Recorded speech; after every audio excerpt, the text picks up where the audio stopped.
Mesdames et messieurs, très heureuse de vous retrouver pour ce nouveau numéro de Leitmotiv, votre émission d'inspiration et de motivation. Très bientôt, votre émission fêtera ses 2 ans d'existence. Je profite de l'occasion pour remercier toutes les personnes qui, de près ou de loin, nous ont aidés ou contribué à la réussite de ce programme. Au sommaire de cette émission, ne manquez pas le portrait de la semaine. Mais avant, nous recevons pour vous un jeune chef d'entreprise diplômé de HEC Montréal et qui, après près de 10 ans passés dans les plus grandes firmes mondiales, a décidé de rentrer au pays afin d'aider les PME dans la recherche de financement. Monsieur Ismaël Cissé, bonsoir. Bonsoir. Merci d'avoir accepté notre invitation. Merci à vous. Alors, je le disais dans l'introduction, vous êtes à la tête d'une entreprise spécialisée dans la recherche de capitaux et de conseils en stratégie financière. L'un des points qui vous caractérise le plus, c'est votre envie d'entreprendre dans votre pays, malgré une carrière importante dans le milieu de la finance au Canada. Mais d'abord, racontez-nous un peu votre cursus scolaire. Oui, bonsoir. Je vous remercie de l'opportunité qui m'est donnée réellement d'échanger un peu sur mon parcours. Mon parcours scolaire, vraiment, il a lieu en Côte d'Ivoire, où je commence mon cursus primaire à la Pépinière des Deux Plateaux. Et tout mon parcours secondaire... Le collège et le lycée? Le collège et le lycée, au Collège international Jean Mermoz. D'accord. Donc, en termes d'études, ce qui me caractérise, c'est que j'étais quand même assez polyvalent comme étudiant. Donc, autant à l'aise dans les matières scientifiques que dans les matières littéraires. Et vous avez fait un bac quoi, scientifique ou littéraire? Un bac scientifique avec la spécialité en maths. Ah d'accord. C'était un choix, disons, très stratégique dans la mesure où il me permettait d'avoir le plus d'options disponibles à la fin de mon cursus. D'accord. Donc, cursus qui fut couronné en 97 par un baccalauréat obtenu avec la mention assez bien. Félicitations. Alors, après votre bac série S, obtenu avec une mention assez bien, vous êtes confronté à un dilemme pour votre orientation. Expliquez-nous le choix que vous deviez faire à cette époque. Effectivement, vous êtes très bien informé. Le dilemme subsistait vraiment au niveau de mes 2 passions. J'ai toujours été passionné par la finance, par la fusion-acquisition. C'est un domaine qui m'a toujours fasciné par la capacité réellement à travers des structurations financières, de créer de la valeur, arriver à créer vraiment des entreprises qui arrivent à influencer leur environnement. Mais en parallèle, il y a une passion pour l'immobilier et la construction qui est née vraiment de l'environnement dans lequel j'ai grandi. Je suis fils d'architecte, d'entrepreneur, donc j'ai grandi sur le chantier. Tout à fait. Ce choix, c'était vraiment un dilemme qui s'est présenté à moi. Mais je suis vraiment heureux d'avoir fait le choix de la finance parce que c'est un domaine qui arrive vraiment à relier vraiment ces 2 passions-là que j'avais.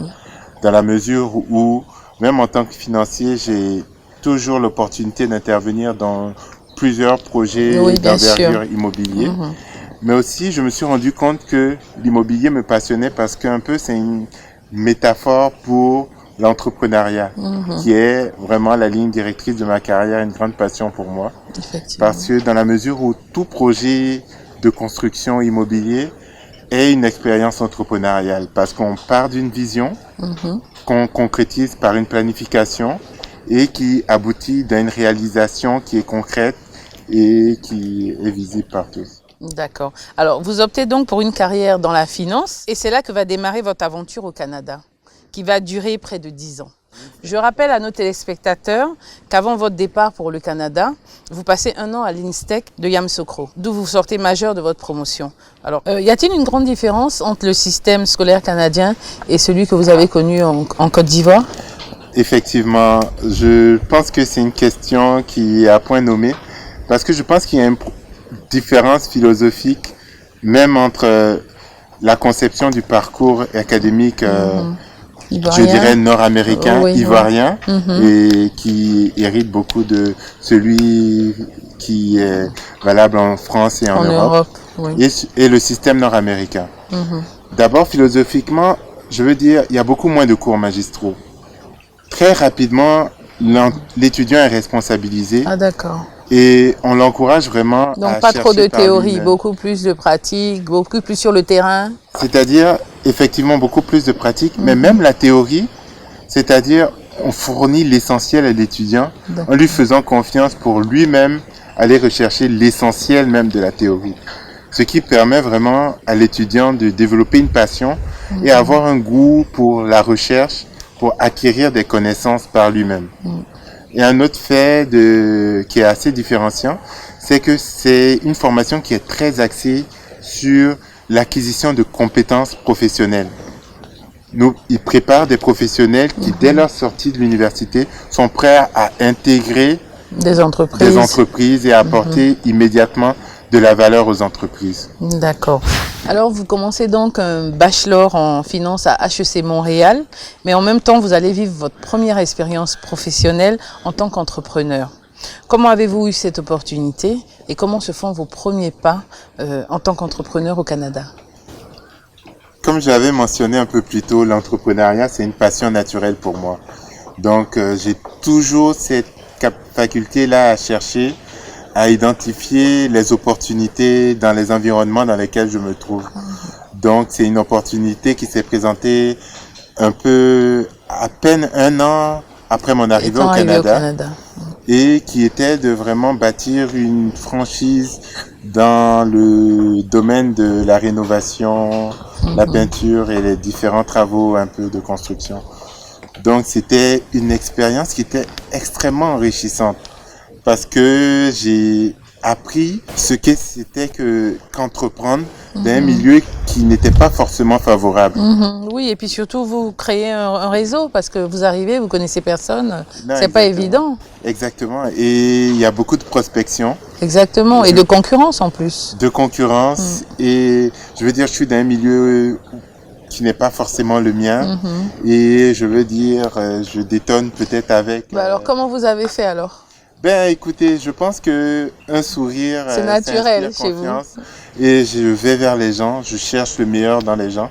Et je me suis rendu compte que quand on fait preuve d'ouverture, généralement, on a toujours de bons retours. On a toujours de bons retours en face.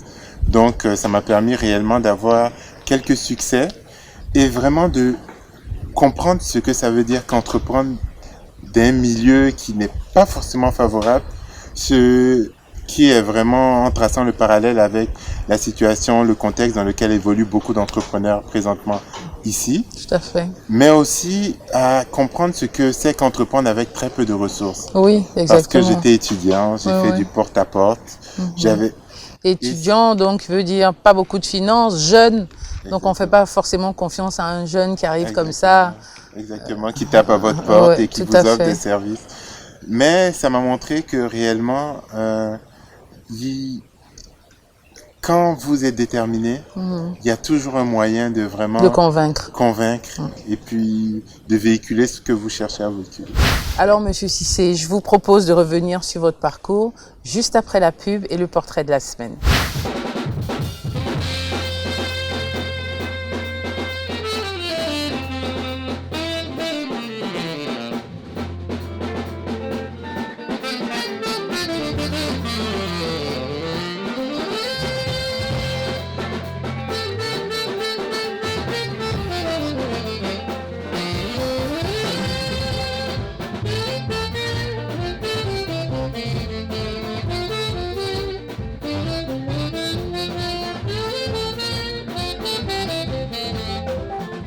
Bonjour à tous, donc je m'appelle JB Mundele, je suis saxophoniste et compositeur, donc je fais de l'African Jazz, c'est du jazz africain. Je suis musicien avant tout, j'ai accompagné beaucoup d'artistes que vous devez connaître comme Tikenja Fakoly, Soumbil, Ismaël Isaac, etc. J'ai joué aussi avec Moussa Sangaré, j'ai joué avec Salif Keita, avec plein d'artistes aussi occidentaux. Donc ça fait près de 20 ans que maintenant que je fais de la musique. Et après avoir accompagné beaucoup de grands musiciens, je fais maintenant mon projet personnel qui est du jazz africain. Et je m'appelle donc JB Mundele.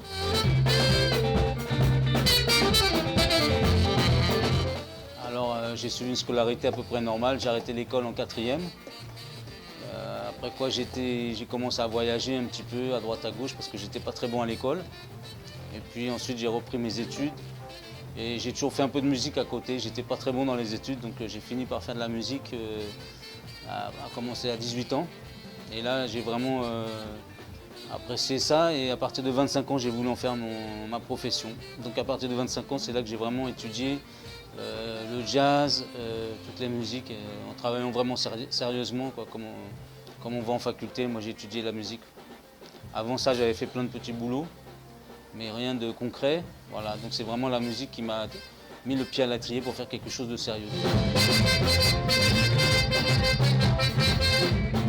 Donc j'ai commencé à faire du jazz, jouer dans des petits pianos-bars. Voilà, de fil en aiguille, j'ai été repéré par des groupes un peu plus conséquents qui tournaient. Donc il y avait des tournées en France. Voilà, j'ai commencé à jouer à l'Olympia, à enregistrer des albums. Je suis allé sur Paris, puisqu'avant j'étais en province dans le sud de la France. Et voilà, j'ai rencontré beaucoup de musiciens africains, des musiciens de jazz. Et là, j'ai commencé à faire des choses vraiment intéressantes, musicalement.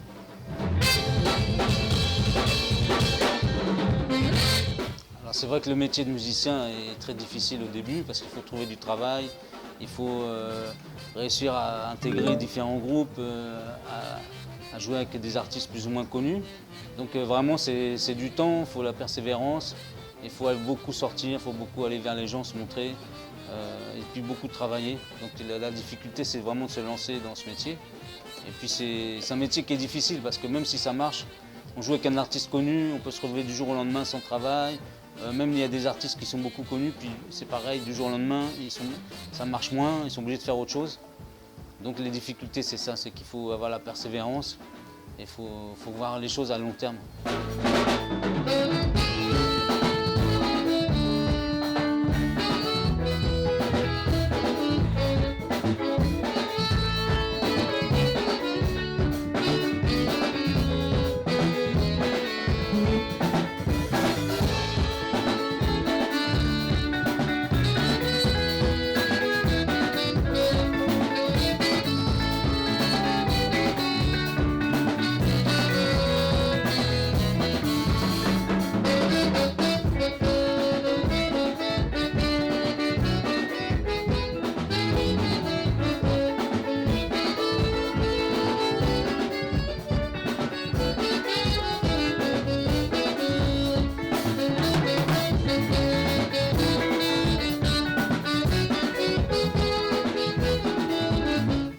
Ce qui m'a motivé dans la musique et ce qui a fait que j'ai cru en mon potentiel, c'est le regard des autres sur ma musique, c'est le partage aussi. En fait, il faut beaucoup croire en soi, il ne faut jamais baisser les bras. Il faut toujours, je pense, travailler. Et quand on a un objectif, il faut le garder, il faut vraiment essayer de se fixer un objectif et d'avancer.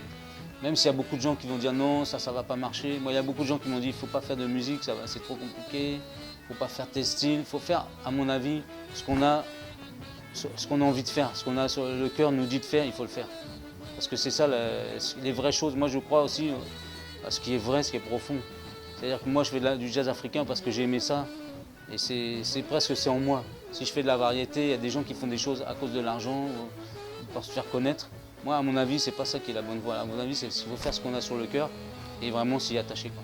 Alors aujourd'hui je suis dans une phase moi-même un peu différente, c'est-à-dire après avoir accompagné beaucoup de grands musiciens, je vous ai parlé de Tiken, que j'ai eu la chance d'accompagner et que j'accompagne toujours à l'occasion depuis 15 ans. Donc maintenant j'ai décidé de créer mon propre projet personnel, parce que je suis compositeur aussi.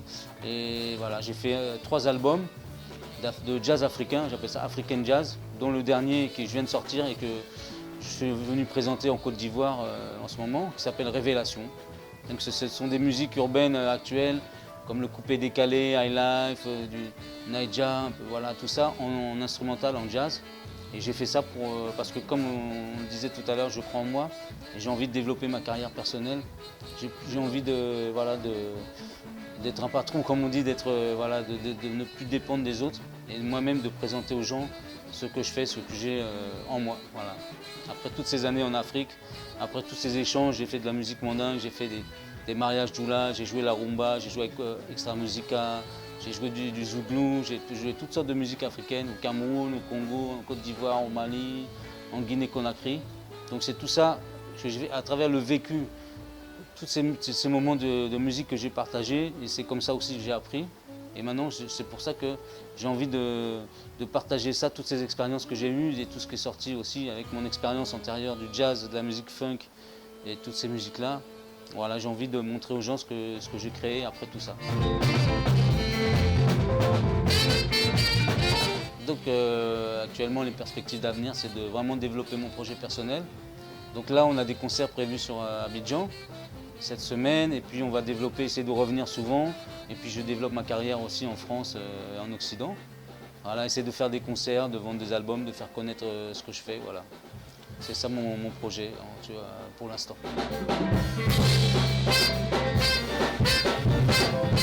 Et ce que je donnerais comme conseil à tous les jeunes qui font de la musique, c'est vraiment de s'accrocher, de persévérer. Il faut voir à long terme. La musique, il y a des moments difficiles, il y a beaucoup de gens qui parlent et qui ne font pas grand-chose. Il faut croire en soi, il faut surtout insister sur le travail régulier. Et il ne faut jamais baisser les bras parce que c'est un métier où il y a beaucoup de moments difficiles, de moments où on est dans le creux de la vague. Et voilà. Donc faut vraiment être courageux et puis avoir un projet personnel, essayer d'être ambitieux sur l'avenir. Ambitieux mais sans avoir la grosse tête, il faut garder l'humilité, toujours travailler, essayer de repérer, écouter les grands musiciens, voilà, écouter beaucoup de musique, s'imprégner, voir ce qui se passe. Et c'est comme ça qu'on avance. Et petit à petit, on y arrive. Voilà ce que je peux vous dire.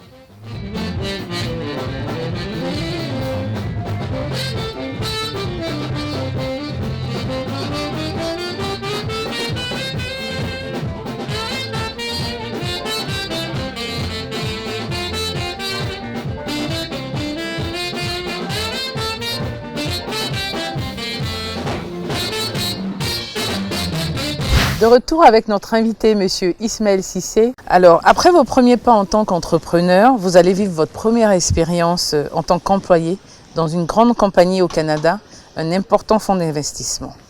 J'imagine qu'à cette époque, il ne devait pas avoir beaucoup d'Africains ou d'Ivoiriens dans ce secteur.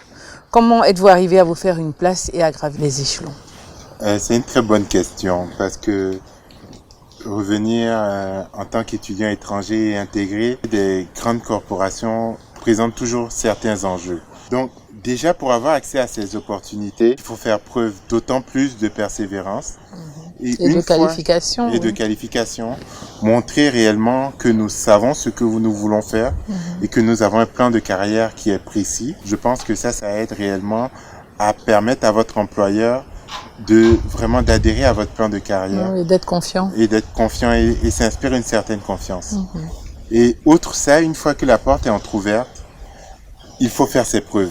Le travail parle et nous arrivons souvent dans des contextes où nous avons tout à prouver. Je suis arrivé dans une entreprise où il y avait, dans une équipe, même si c'est un des plus grands gardiens de valeur au monde, State Street, il y avait quasiment pas d'Africains. Le peu qui était arrivé là avait laissé une image qui n'était pas, disons, la plus positive vraiment pour nos... Oui, pour vous déjà qui arrivez aussi en tant qu'Africain. Donc du coup, ça déteint un peu sur vous. Exactement. Donc déjà, nous partons avec un a priori. Donc il a fallu vraiment batailler doublement pour montrer réellement à ces personnes que on peut être différent. Effectivement, que nous pouvons être différents, mais toujours avoir une certaine éthique de travail, une certaine discipline et être capable vraiment de répondre vraiment aux standards des meilleures firmes de l'industrie. Et j'ose croire que ça a porté ses fruits parce que même si c'est pas directement lié à moi, mon implication, j'ose penser que la détermination, la discipline et la rigueur que j'ai démontrées ont donné des opportunités à d'autres employés d'origine diverses d'intégrer l'entreprise parce qu'au moment où je quittais l'entreprise, l'entreprise était beaucoup plus diversifiée en termes d'origine d'étrangers. Exactement. Et je pense que voilà, nous avons quelque chose à prouver et seul le travail et la discipline réellement permet de changer certaines perceptions. Mais est-ce que malgré vos capacités et vos qualifications, vous n'avez pas senti à un moment ou un autre que vous ne pouvez plus progresser? Parce que comme on dit effectivement, que ce soit en Europe ou ailleurs, quand on est étranger, quand on est black, entre guillemets, je dirais, on ne peut pas accéder à certains postes. Franchement, mon tempérament fait que je m'attarde vraiment rarement à ce type de problématique. J'ai conscience que l'ascension est plus difficile, mais juste le fait qu'elle soit possible, moi, me motive à vraiment donner ce qu'il y a à donner Et j'ai toujours pu avoir réellement ce que je pense que je méritais, au bout peut-être de plus d'efforts, Oui, bien mais sûr. j'ai pu y parvenir. Et c'est la note positive que je voulais ressortir de ça. Vous allez passer successivement près de 10 ans dans 2 grandes entreprises de renommée mondiale au Canada. Entre-temps, vous faites un 2e bachelor en NTIC, un Executive MBA à Paris-Dauphine et un DESS en affaires internationales. Pendant cette période, est-ce que vous prépariez votre retour en Côte d'Ivoire? C'est une excellente question parce que la vision que j'avais vraiment de mon parcours professionnel et de mon retour au pays a vraiment orienté tous les choix que j'ai eu à faire au cours de ma carrière et au cours de mon parcours académique. Donc, dès mon départ de la Côte d'Ivoire, j'anticipais réellement mon retour et la contribution que je voulais apporter à mon pays.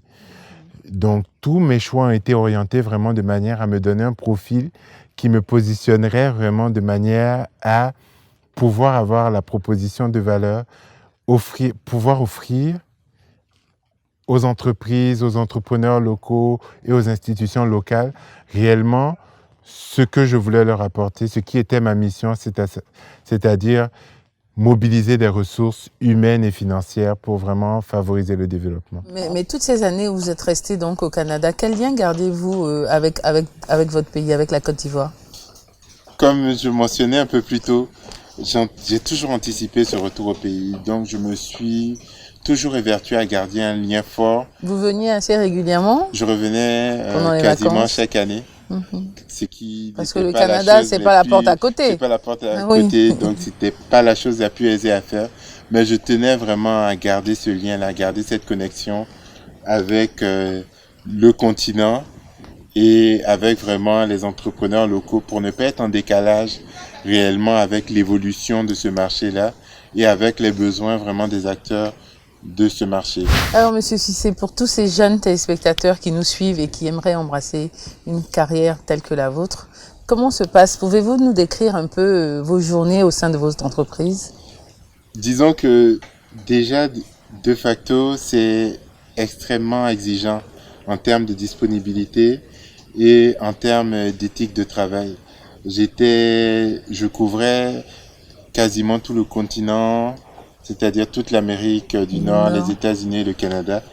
Donc j'étais souvent 2 avions et j'avais un rythme de travail qui allait vraiment... La journée commence à quelle heure, par exemple? Et finit à quelle heure? Il avait difficilement des horaires, c'est-à-dire il n'y avait pas d'heure. C'est-à-dire s'il faut vous réveiller à 3 heures du matin, ben, il faut vous réveiller à 3 heures du matin, faire ce qu'il y a à faire, être prêt à 8 heures du matin avec le sourire pour faire ce que vous avez à faire. Et quand vous quittez le client, même s'il est 23 heures, il faut encore travailler pour préparer la journée suivante. Donc, c'est très exigeant, mais passionnant aussi. Mais passionnant, parce que c'est un gros apprentissage. Et le rythme des affaires, que je dirais même en Occident et dans d'autres pays un peu plus développés, fait que vous voyez très rapidement l'impact de ce que vous cherchez à réaliser. Et c'est extrêmement motivant et ça permet de tenir le coup parce que vous êtes autour de jeunes qui sont aussi ambitieux que vous et c'est assez stimulant comme environnement. Oui, il faut faire ses preuves et continuer de montrer tous les jours qu'on peut faire encore plus. Exactement. Malheureusement, Monsieur Cissé, le temps qui nous est imparti touche à sa fin. Nous donnons donc rendez-vous à tous nos téléspectateurs la semaine prochaine pour la suite et fin de la 2e partie de notre émission qui vous est consacrée. Que Dieu vous garde.